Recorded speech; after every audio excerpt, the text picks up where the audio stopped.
Good morning, family. It is RN Kimmy here, and I'm super excited about this video because, as you know, I just ended a contract and I am starting a new contract. I will be working in Maryland. Super excited.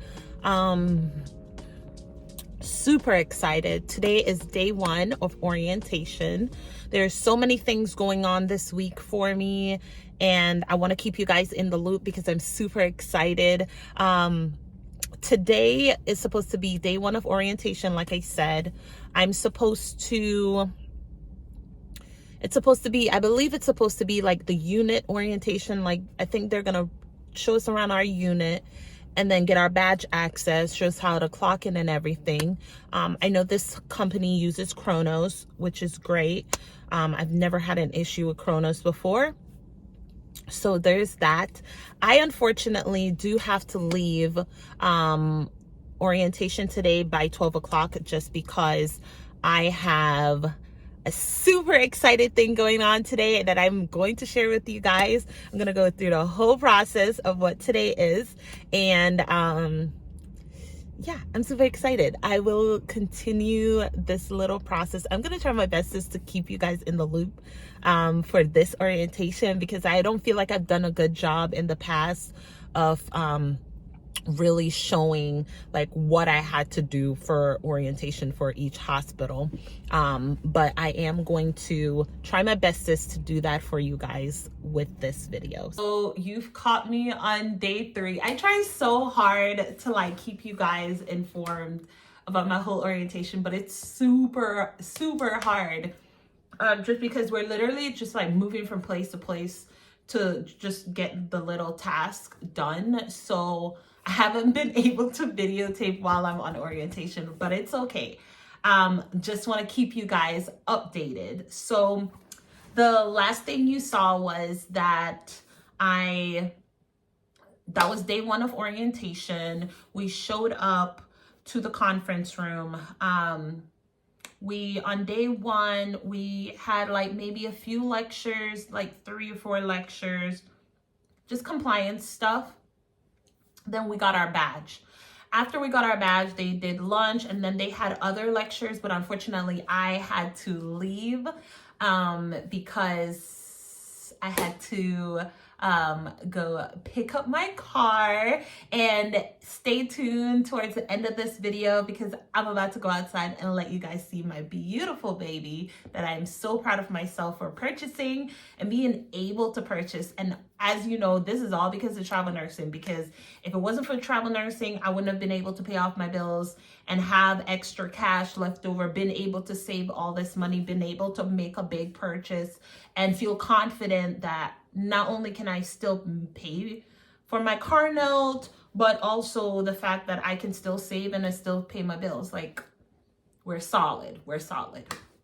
So back to orientation. So day 2, I did go to day 2 of orientation, which was yesterday.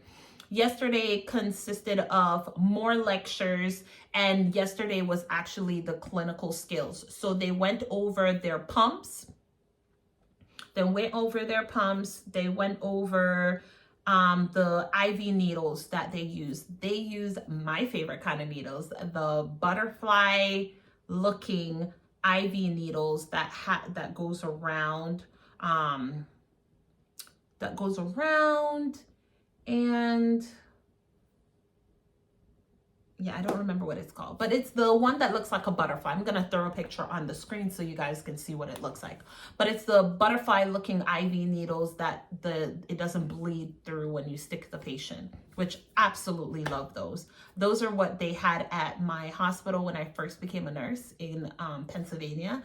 And I absolutely love them. Anytime I go to a hospital that has it, I was like, yes. So this hospital also has another blood culture setup, which is supposed to help decrease contamination rate, which I have never seen this in any other hospital. The second I saw it, I was like, oh, this hospital got money. But because I can imagine that buying those supplies can be expensive, and I wish I invented it. I'm so annoyed. But yeah, another picture that I'm gonna throw right here of their blood culture extraction device. Pretty much it discards like, I think maybe 1 or 2 cc of blood for the first stick, and then you collect the rest of the blood after you pull back. So we went over blood cultures, we did glucometers. I got my code for the glucometers. What else did we do? We did central line dressing change. The cart, just so we can know what's in the crash carts. What I noticed, and I forgot to mention to the instructor, was that I didn't see the defibrillator that they use, so I'm not really sure which one they use. So that'll be something for tomorrow, because I work tomorrow and I work Friday. So yeah, we did that. We did the glucometer.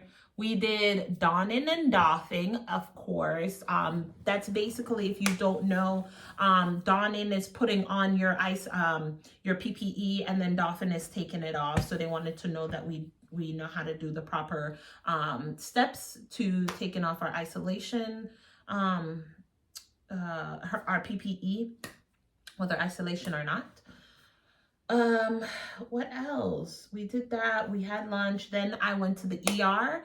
I got a little tour of the ER. The nurse manager said there are 44 beds in the ER, but they actually do not utilize all 44 beds. This hospital has a trauma bay with 6 beds in it, but they say they do have more than 6 patients in that trauma bay at a time sometimes. They also have 1 nurse in that trauma bay. So I'm not looking forward to that. I can pick up overtime. I just need to text the manager, of course. Yeah, there's that. They do huddles, which is awesome. I'll be there at 7:30. Get off at 7 in the morning. So I'm working night shift on this contract. I think if I extend, I might try to do day shift, but I'll see what they have available. What else? I got my schedule for the next 2 or 3 weeks. So that was nice. I am going to be compensated for the modules that I have completed, which is great. And I think that is it for yesterday. We did a tour of the ER, and we got our schedule, and we did all the skills. So today was Epic training day. This hospital does use Epic. And it was virtual training, so I did it from home. Because I've already been familiar with Epic, I chose to do the virtual, and not just that, I chose to do the virtual training for Epic. This is a little note that I really wanted to tell you guys.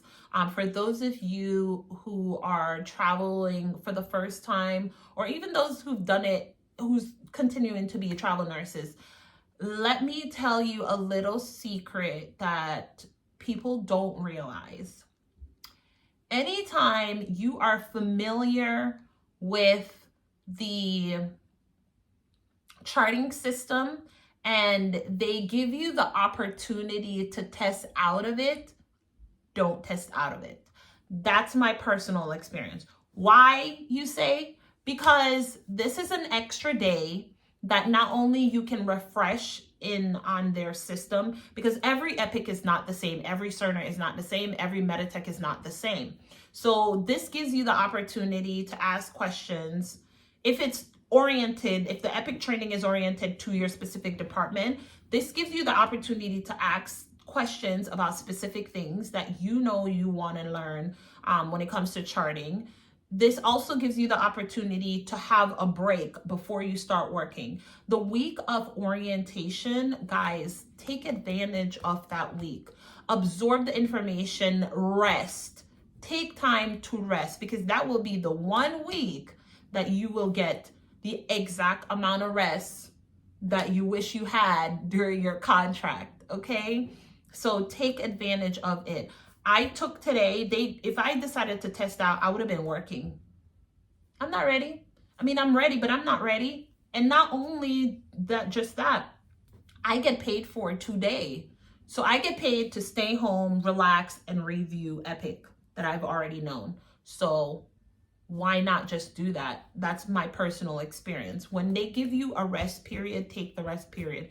If they're giving you a lunch break, take the lunch break. Never say no, ever. I just needed to say that because there's so many people yesterday, they were like, oh, I'm gonna test out. I'm like, why? Like, you're in a rush to go work your ass off. I'm not in a rush. I'm sorry, but I'm not. Because I know that I'm not always going to get a lunch break. I know that they are understaffed. They are understaffed. There's 11 travel nurses. So I already know what I'm walking into. So if they're going to give me a rest day, I'm going to take the rest day. So we get 2 orientations. Like I said, this is a level 2 trauma center. So tomorrow I will be doing regular orientation, and then the next day I'm on my own. And then Monday when I go back, I'm gonna have trauma orientation. So I'm pretty sure that's just pretty much gonna be being in the trauma area, learning where they have their shit, and then also their trauma narrator, which I'm gonna assume they have a trauma narrator. Yes, I should know, but my computer froze while I was doing Epic training, so I did miss the ending, but it's all good. I'm a fast learner, especially when it comes to Epic, because I absolutely love Epic out of any charting system. So I was a super user, can't lie. But that's that. So far, so good. Haven't been on the floor yet, haven't interacted with my actual co-workers. The managers were awesome. They seemed really nice. And they seemed to support their staff. They asked me like good questions. So I think that's a good sign. Parking is pretty good, so I don't have to worry about that. What else? They have a nice cafeteria. I believe it's 1 to 5 patients at this hospital, but something tells me it might be 6 or 7. I'm not really sure. The way they were talking, I don't know. But there's that, guys. I am on my new assignment and I will keep you updated. I am going to try my bestest to actually like video while I'm at work, like just little things I want you guys to see. Like I'm gonna try so hard to start doing that. I really want to do more videos. I know the last assignment that I just went on, it was okay. I will make another video so you guys can see how much money I made in Pennsylvania. So stay tuned for that. But with further ado, I will go show you guys my baby. Guys, you're not ready. Here's my baby. Yep.